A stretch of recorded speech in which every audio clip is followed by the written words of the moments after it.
With the public at large losing confidence in the game industry's capability to deliver bigger, larger games that are bug-free, have decent mechanics, and a solid story dwindling, it's a common occurrence to have valid concerns, fears, or worries for upcoming releases, such as Bethesda's upcoming title Starfield. I'm going to go over my top fears I have about this game. Its release date is coming fairly quickly here, and I have a few concerns I want to discuss. Before we dive into the video, take a moment to click on the subscribe button and enable notifications. Also, don't forget to follow me on Twitch, as I'll be one of the first to stream Starfield during its pre-release. Links are down below in the description. Now, let's get started and explore what's in store for you. Right now, we're in the middle of the waiting stage for the game to come out, and there's a lot of stuff going on behind the scenes that we don't know about yet in terms of game mechanics. One thing we've seen is how you can steal a ship and add them to your fleet. At first glance, it seems pretty simple, but actually there's more to it. First, you're going to have to spend some skill points on specific skills such as the targeting skill, and then rank that skill up, which will take time and XP. And once you've done that, you're going to board onto the enemy ship and take out all the bad guys inside. Once you've completed all of that, if you don't want other ships to attack you while you're flying it around in space, you're gonna have to register the ship, and that's gonna cost you some space credits. Ultimately, I worry that this whole process and some other things meant to make the game feel real might end up making it kind of boring and repetitive,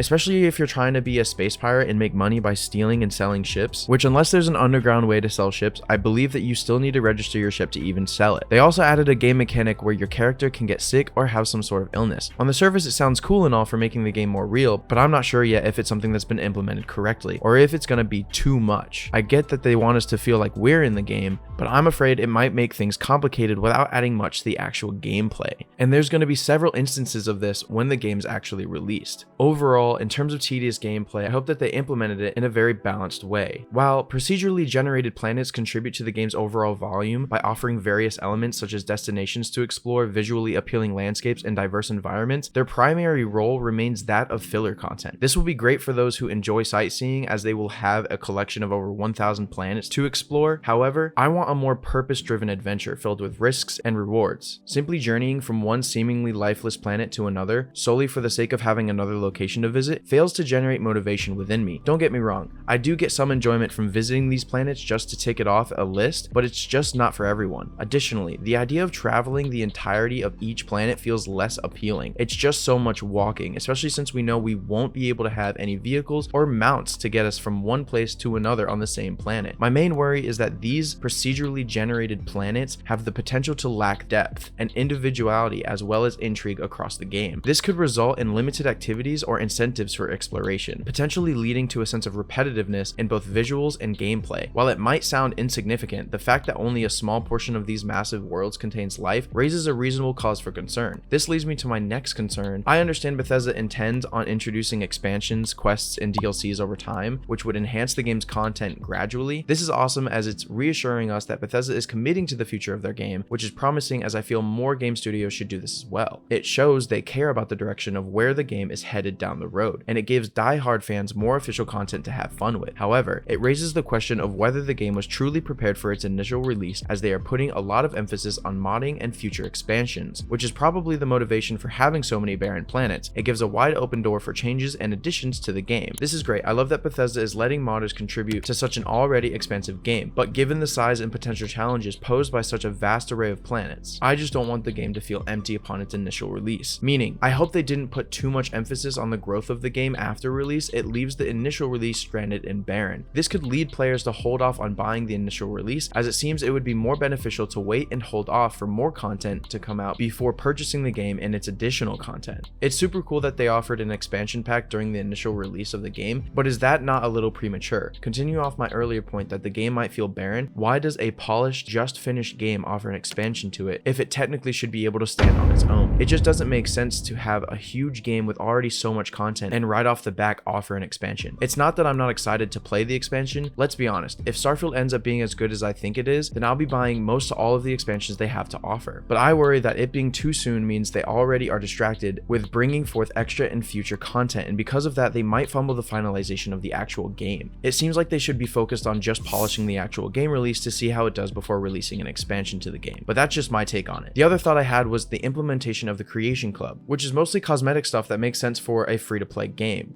like the battle royales that are already out now, where you have to pay for credits and obtain super cool skins or outfits or gear, etc. But as we have seen in the past, since they added it to Skyrim and Fallout 4, I'm sure they will be adding it to Starfield as well, which is a little upsetting because I know a lot of players are planning on paying the $100 price tag for the premium version of the game, and more than likely another $50 to $100 on any large DLCs or expansions after the initial release. I understand that this game was a large gamble on their part as it cost well over $200 million to complete, but if one individual is spending over $150 to $200 just for the game content that excludes Creation Club editions, it seems silly to have a paywall for Creation Club cosmetics. I mean, I can see where they could easily add a Game Pass type deal for a year and you get all of the expansion DLCs and Creation Club access for that year or half year or quarter. Really, however they want to do it. I just think it seems like a lot to expect an individual to drop hundreds of extra dollars on a game they had already spent $70 to $100 on. To me, it just doesn't make sense. Continuing off a previously talked about feature is the lack of mounts and vehicles available in the game, meaning we have these large planets to explore with no other way to explore them besides walking around for hours on end. To me, that sounds exhaustive, especially if you are a completionist like me who wants to discover every little nook and cranny out there to get more gear, supplies, XP, whatever it may be. The idea to be able to hover around on some sort of mount or vehicle exploring these immersive planets seems way cooler than just walking around them aimlessly hoping for something to pop up. Not only that, but the customization options and integration of resource management that could be added to these ground or hover based vehicles would be awesome. If the game continues without a way to travel around the planet in a more efficient way, I can see where that would become annoying fairly quickly, ultimately taking away from the game's immersive experience. Another thing to consider is, other than walking, if you are on one side of the planet and you want to get anywhere fast on that same planet, you will have to fast travel to your ship, which we are aware is a game feature, and then go through a cutscene that takes you to space, where then you can land anywhere that you may desire on the same planet, which turns into another cutscene. It seems like it might become significantly repetitive and tedious, which will interrupt the overall flow of the game, especially if the player's main focus is that specific planet. I do hope that somewhere eventually in the game it won't be such a hassle to traverse the same planet. They seem pretty adamant that they aren't going to let you fly the ship around the planet, but at the very least there should be a feature that once you sit in the cockpit of your spaceship, you can just jump to a different spot on the same planet rather than going through multiple cutscenes to get the same result. I feel like this is a great middle ground feature that I hope reaches reality. As far as we've been made aware, the main story is about 30 to 40 hours straight through if you went from main mission to main mission. This follows the average length of a campaign in modern gaming, but there is also known to be over 100 hours of side quests and other activities to complete. A few main issues come to mind here. I know when I originally started Skyrim when I was but a wee young lad, it seemed like every 2 minutes I was always encountering a side quest or a small miscellaneous task to complete. I was fairly young then and had very little open world training at that time, so it felt like an unimaginably long to-do list, and it eventually made me feel overwhelmed and I had to put the game down before picking it back up when I was older. But the sheer amount of stuff to do was insane, and I worry that will be the case here. It might be fairly overwhelming at first, and that could easily be a turnoff for some younger players or players that just don't have the stamina or gaming background to complete it all. It also could mean very repetitive tasks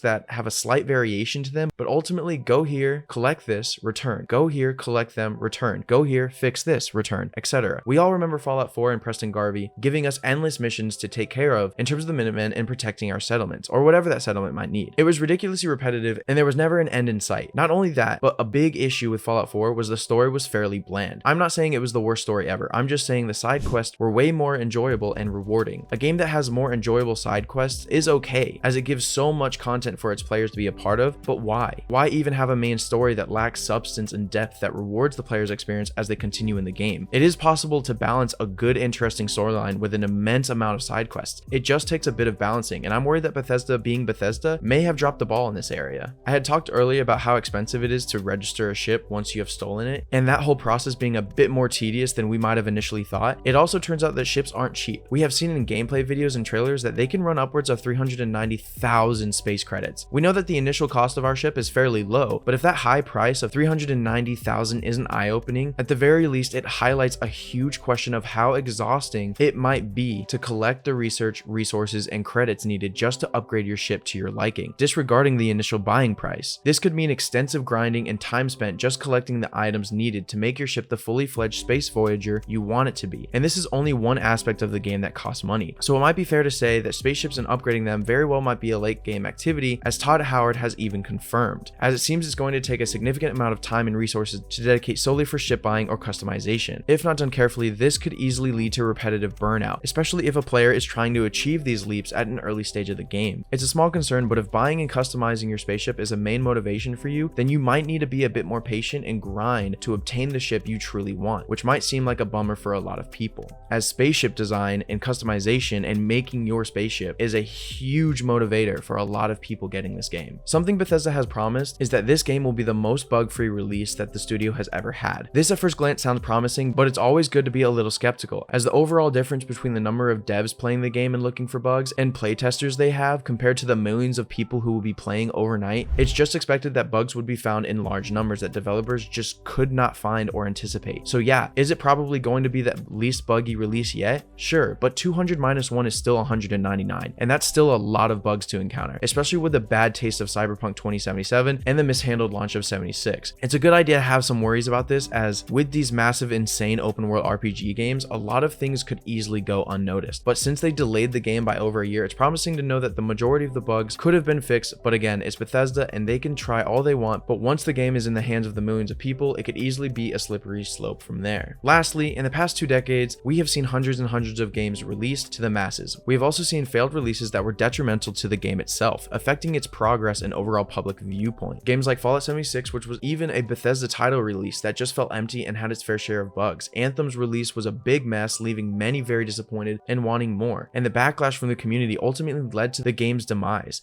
And of course, we can't forget about Cyberpunk 2077, with a disastrous release and bug work as it was rushed to the public and ultimately ended up being a total failure. These games just absolutely got destroyed during their initial release. Yes, there are common tendencies in the majority of games with releases such as these, such as a rushed crunch timeline that isn't necessarily reasonable or a realistic expectation. Deadlines in the game industry, as we have seen, can ruin games, but it's also a double-edged sword. The community at large gets unimaginably upset when a game is delivered, not finished, or filled with bugs. On the other side, if the game is delayed, the community starts to lose confidence in the game's ability to please. I would 100% rather a game be delayed even if it's multiple times, as long as it gets to completion, than be released unfinished with tons of bugs. Getting to my larger point here, it's a huge worry that such a great concept as Starfield flops on a release, which causes the game studio to shift gears and ultimately change the future of the content being released for the game. It's just really upsetting when you see a game that can be so promising turned upside down because of a bad release. And instead of working on the betterment of the game's future, the studio must then focus more on calming the masses just to stay afloat and continue game creation. And that affects the game on such a massive scale. But we have been assured that this game has gone gold and is in the absolute form and ready to be released. Bethesda has said that Starfield will be the least buggy game they have ever released, and I hope for the sake of Starfield and Bethesda, they're correct. Ultimately, there are many things to be concerned about in terms of Starfield, but in retrospect, I am beyond excited to get my hands on this game and dive into its immense universe. With that being said, thank you guys for watching this video, and be sure to leave a like and comment on what specific issue you guys are concerned with, or if you disagree with any of mine, as I would love to hear you guys' ideas. And make sure you hit that subscribe button to see more Starfield content in the future, and if this video is something you enjoyed, think about clicking on one of the following videos. And since Starfield is due to drop very soon here, I am very excited to see where this adventure takes us and how exactly all of these concerns pan out.